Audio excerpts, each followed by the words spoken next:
Good evening, everyone, and welcome to Make It Happen, Burlington County's foremost high school sports radio show, a program dedicated to Central and South Jersey high school sports. Remember, our show airs every Monday evening right here on Wi-Fi 1460 AM from 7 to 8, and you can get us online at Wi-Fi1460am.com. Also, remember, at any time during the course of the show you want to call in, feel free to call in at 609-447-0236. That's 609-447-0236. Tonight we're glad we have a special guest tonight, Chris Notte. And, when we get to Chris's background, everybody in Burlington County is going to know and remember Chris. Chris, how you doing tonight? I'm good. Thank you. Thank you for having me. Appreciate it's a pleasure. Ben, how was your week? It ended kind of sour. Yeah, kind of sour. What we have to say is Green Bay Packers. A couple weeks ago we said Eagles. Today we're saying, Ben, you're not going to wear it. I'm not. I never get a word. And, every time I wear my Giants stuff, you guys give me grief. Look how we doing. Doing good, Tim. How are you? Good. Have a good weekend? Yes, sir. All righty. And again, you know what? Our guest tonight is Chris Notte. Chris graduated from Holy Cross High School. 4-time district champ, 3-time region champ, finished, went to the States, very impressive, record, finished, 6th and 5th twice, right, Chris? Yes, sir. And then, Chris, you went off to Nassau Junior College, where you won the national title your sophomore year, took third your freshman year. Yep. Then off to Oklahoma State. I gotta tell you, I don't know if I get away with it on the air, but I got a funny joke about Oklahoma State. Actually, Oklahoma. I took second in the Big 12 out there. When I played with the USA baseball team, my coach, we were at somewhere in Jackson, Mississippi, and we were actually headed out to Oklahoma. And the guy was talking about, Oklahoma, where the men are men and the women are too. Is that true? Something like that. Yeah. Something like that. You get your. But I'll tell you what, they love their wrestling out there. Absolutely. Shout out to the football too. I'll say that. Oh yeah. And you know what? Actually, there's a topic right there. They should have been. They should be playing LSU. Absolutely. With that blowout we had against OU, man, with that blowout we had, that should have definitely pushed us up to the number 2 spot in the BCS. But, we got a good spot in the Fiesta Bowl, so we'll do work in that. They lost by, I think they lost, in the computers. They lost the vote by like .00082 Ben, or something me like in that. technology. And the last thing I want to do I hate the whole computer thing. Just get a playoff going and have it be it. Yeah. Thank you, technology, for that one. Yeah. Chris, let's get back to you. Let's talk a little bit about, let's go back to your high school days. I mean, it's obviously you also were a great 2-sport athlete. You played football over there under Jerry McConnell. Was football kind of like a getaway from wrestling? It was a getaway. However, I shouldn't even say that. I should say wrestling was the getaway. My heart was always in football. Obviously, I'm vertically challenged, as you can see that. But football was always my heart. I always had the skills. I always had, everything to get the job done on the football field, the drive, the hunger, and everything like that. But wrestling was what was going to pay my tuition in college. So obviously, I went that route. Those were the cards I was dealt with. So I had to take that route. But football was where my heart was at, definitely.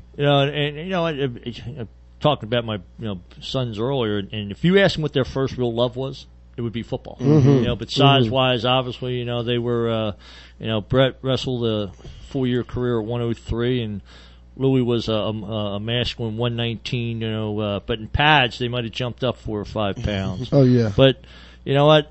You're right. I mean, wrestling, but you had a great wrestling career. Mm-hmm. How early? I mean, is this something that you started around, 7, 8, 9 years old and just kind of stayed with it? I actually started wrestling. It's kind of a funny story. I actually started wrestling when I was in 4th grade.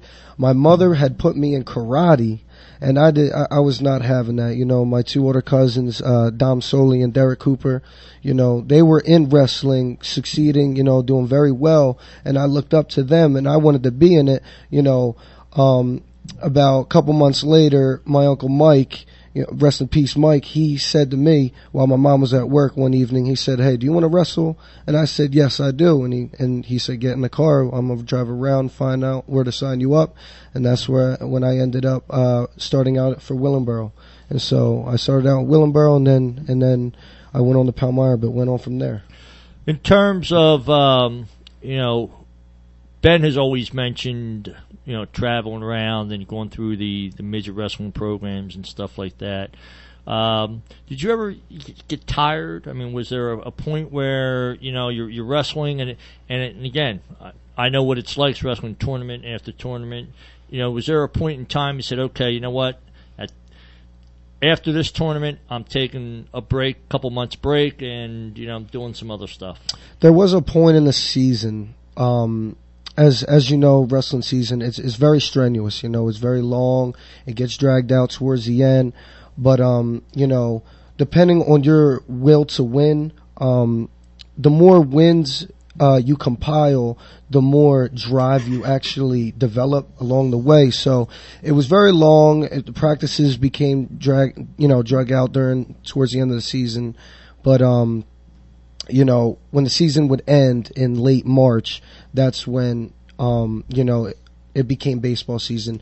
But knowing that the baseball season was right on the corner, it gave you that motivation to finish the season strong. So it always helped me out with that. But when we were younger, I remember going back and seeing my tapes. Me and Chris are in like home videos together with the wrestling, and like you said, wrestling tournament after tournament after tournament. When you're young like that, and you're wrestling with all these great group of kids, like had me and Chris, you had Aunt Sully, you had my brother Brendan Griffin, Jim Wiedemann. Mm-hmm. You get all travel in that little caravan together, yeah, right? And it makes it fun. Yeah, you form a family that you're never gonna lose. I've talked to Chris to this day. I still talk to Brendan. Vinny Camiso, and you get tired of it, but it helps to have that big of a group to be around. Yeah. In terms of influence, Chris, I mean, is there one major influence, or there are several influences that kind of guided you through this whole process? Of course, there was several. I can point out individuals, but of course there were always several. I always wanted to succeed because my family around me. I had a great family to push me forward. I had great role models to look up to, and my cousin Dom and my cousin Derek Cooper, who just recently passed away last year. Rest in peace. But I had a great support network, and I drived off them. And I did have one role model, that was Jerry Rice. Obviously, my heart was in football, but he always had a saying, work hard and great things will come. And so I took that with me and I kept it in my pocket over all the years. As you were going through, you started off your freshman year at Holy Cross. Obviously, you're a 4-time district champ. You're going in, no matter where you're at, whether you're a freshman in high school, then obviously when you're going and you're a freshman at Nassau, and then you're going to Oklahoma State, you're coming in as always that new person. Mm-hmm. At Holy Cross, and at what point in time, I mean, wrestlers have a mindset. Mm-hmm. They're the cockiest athletes I know. Sure, which is good. It's a great. You gotta have the swagger. I mean, you have to, because have to. It's such a mental discipline. It's a one-on-one sport. I mean, it's not like you can go out there in football where you got 11 other people and you can point fingers, and basketball and it's an individual sport. Most definitely. So the mentality of going out there on a mat in a singlet, and I mentioned that because you wouldn't believe how many people would not wrestle it. Mm-hmm.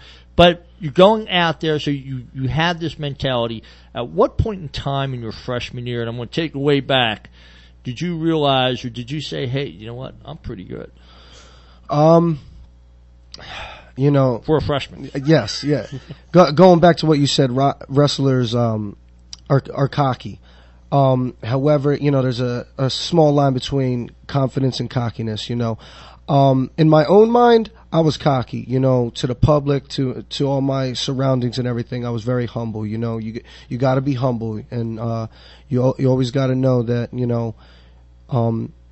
you have to carry poise with you, and so you can't just go out there being a hot shot and this and that. There's always somebody out there, that can have the upper hand on you. But most of all, you got to be humble with it. But I always knew I was going to be good. I had the drive, I had the willpower, and I was very, very motivated. So I knew I was going to be good. It might take a little time, but I knew it would surely come.